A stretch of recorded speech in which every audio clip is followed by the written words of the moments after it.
रोजाना advocate Anjali Awasthi serial देखने के लिए आप हमारे चैनल सर्व एक्सप्लेन को सब्सक्राइब कर लें। अच्छा लगे तो एक लाइक जरूर कर दें। तो चलिए शुरू करते हैं। हम स्टार्टिंग में देखते हैं कि आरती अपनी माँ से बातें कर रही होती है और उसे बता रही होती है कि वेद जी मुझे बहुत प्यार करते हैं माँ। मुझे ऐसे लग रहा है कि जैसे मैं आसमान में उड़ रही हूँ, मेरे जमीन पर पाँव नहीं लग रहे माँ। आपने तो पापा से प्यार किया था ना, कैसा होता है वो एहसास। ये प्यार भी गजब की चीज है ना। आरती कहती है कि माँ प्यार एक इंसान से ही करना चाहिए, वो मेरे लिए वेद जी पहला प्यार है मेरा और मैं उन्हीं से ही प्यार करती रहूंगी। आरती वेद के बारे में सोचती है और अपने माँ के गले लग जाती है। आगे हम देखते हैं कि युवराज घर चला जाता है और अपनी बहन से मिलता है। उसकी बहन उसे मिलकर बेहद खुश होती है और युवराज कहता है कि बहन तूने अभी तक शादी नहीं की है ना। उसकी बहन कहती है कि नहीं। उसकी बहन कहती है ये सब छोड़, तू कैसा है। और युवराज कहता है कि मैं कैसा हूँगा, आपका भाई हूँ, ठीक ही हूँ। फिर युवराज की बहन कहती है कि पापा आप ठीक हैं, कुछ परेशानी तो नहीं आई रास्ते में। चंद्रभान कहता है कि नहीं। फिर वो कहती है कि पापा आपने युवराज से बताया कि मैंने एक दिन अंजलि को देखा था। युवराज कहता है कि क्या। वो चौंक जाता है।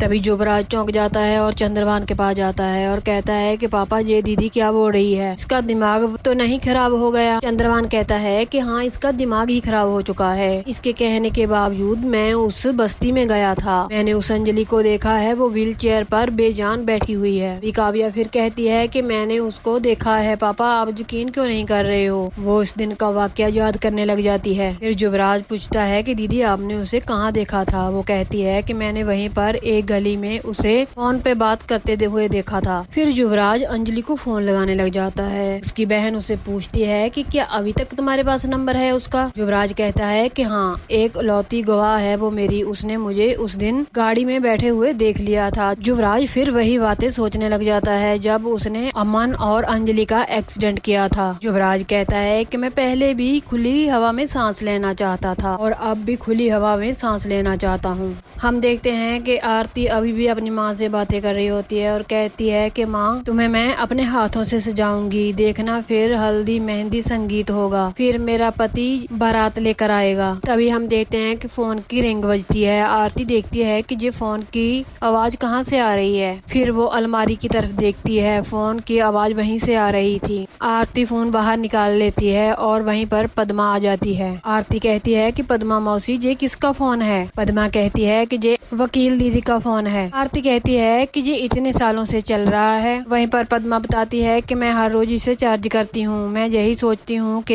एक ना एक दिन जरूर इस पर फोन आएगा। आरती कहती है कि मगर ये किसका फोन आ रहा है। पद्मा कहती है कि शायद तेरे पापा के घर से फोन आ रहा है। आरती फोन उठा लेती है। हम देखते हैं कि युवराज सिंह कहता है कि मैं युवराज सिंह बोल रहा हूँ, तुम क्या अंजलि बोल रही हो। आरती कहती है कि नहीं, तुम कौन हो। युवराज सिंह फिर से कहता है कि मैंने तुझे बताया तो है, मैंने अपना नाम। युवराज सिंह कहता है कि पहले मैंने तेरा एक्सीडेंट किया, अब तू बेजान पड़ी व्हील चेयर पर बैठी है। आरती को सुनकर गुस्सा आता है और कहती है ए युवराज सिंह ठाकुर, तुम्हारी हिम्मत कैसे हुई ऐसे बोलने की। तभी पद्मा पास खड़ी होती है और उसके होश उड़ जाते हैं उसका नाम सुनकर। उसके दिमाग में वही बीती हुई बातें आने लग जाती हैं। तभी पद्मा आरती के हाथ से फोन छीन लेती है, स्पीकर पर हाथ रखती है और आरती को कहती है कि तू जा यहाँ से, तुझे पता है ना कुछ ही दिनों में तुम्हारी शादी है। किसी ऐरे गहरे युवराज सिंह ठाकुर के बारे में सोचकर तुम्हें दिमाग खराब करने की जरूरत नहीं है। आरती जिद करती है, पूछती है, मगर पद्मा कुछ नहीं बताती और उसे वहाँ से जाने के लिए कहती है। आरती वहाँ से चले जाती है और पद्मा युवराज सिंह से बात करती है। युवराज सिंह कहता है कि तुम कौन बोल रही हो। पद्मा कहती है कि मैं बोल रही हूँ। युवराज पद्मा का नाम सुनकर कहता है कि तू अभी भी यहीं पर पड़ी है। पद्मा कहती है कि मैं हाँ अभी भी यहाँ पर वकील दीदी के पास ही रह रही हूँ। पद्मा कहती है कि 21 सालों से अंजलि दीदी अभी भी व्हील चेयर पर ही बैठी है, वो जी नहीं रही, मर रही है। युवराज सिंह कहता है कि अभी फोन पर कौन था अगर अंजलि व्हील चेयर पर बैठी है तो। पद्मा कहती है कि तुम्हें इससे क्या मतलब। पद्मा कहती है कि तू 21 साल बाद लौटा है लेकिन मरेगा, मैं तुम्हें श्राप देती हूँ, तू एक ना एक दिन जरूर मरेगा और वो भी अंजलि दीदी की।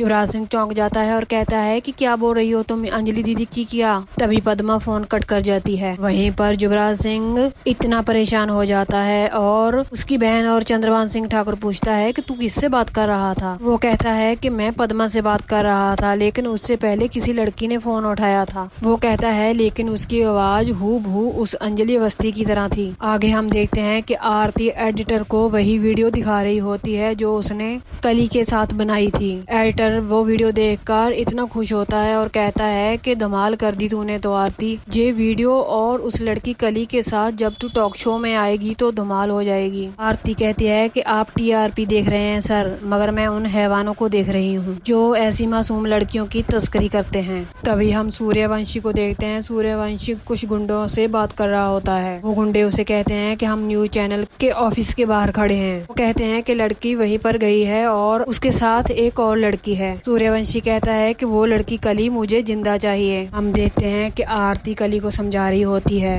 वो कहती है कि तुम उन लोगों को पहचान लोगी ना। कली कहती है कि हाँ दीदी, मैं उन लोगों को पहचान लूंगी। वहाँ पर नाच गाना हो रहा था। वहाँ पर उसके बीच एक लंबा चौड़ा और व्यक्ति खड़ा था। वो कुछ बोल नहीं रहा था। वे आरती कहती है कि अब पूरा काम हो जाएगा, देखना मैं इन लोगों का क्या हाल करती हूँ। अब मैं पूरे देश में छा जाऊंगी। तभी आरती का फोन बजता है और पद्मा कहती है कि आरती अभी तक तू घर नहीं आई, मुझे पता है ना घर में कितना काम है। आरती कहती है कि घर में नानू और नानी है। तो पद्मा कहती है तुझे तो पता है ना उनकी उम्र हो गई है, अंजलि दीदी बीमार है और तुम्हारे पापा है नहीं। तभी आरती पद्मा से जिद करती है और कहती है कि पद्मा मौसी मुझे बताओ ना मेरे पापा कौन हैं, वो कैसे थे, उनके परिवार में और कौन कौन है, मेरे दादाजी मेरी दादी जी, मेरे पूरी फैमिली के बारे में पद्मा मौसी तुम मुझे कुछ बताओ ना। पद्मा कहती है कि ये सब छोड़ तू जल्दी से घर आ जा। यहीं पर दोस्तों इस खूबसूरत एपिसोड का एंड हो जाता है। कल हम देखेंगे आरती पर कुछ गुंडे गोली चलाएंगे। क्या आरती बच जाएगी या अंजलि की तरह ही उसके साथ भी कुछ ऐसा होने वाला है। एक और नए एपिसोड के साथ हम आपको कल मिलते हैं।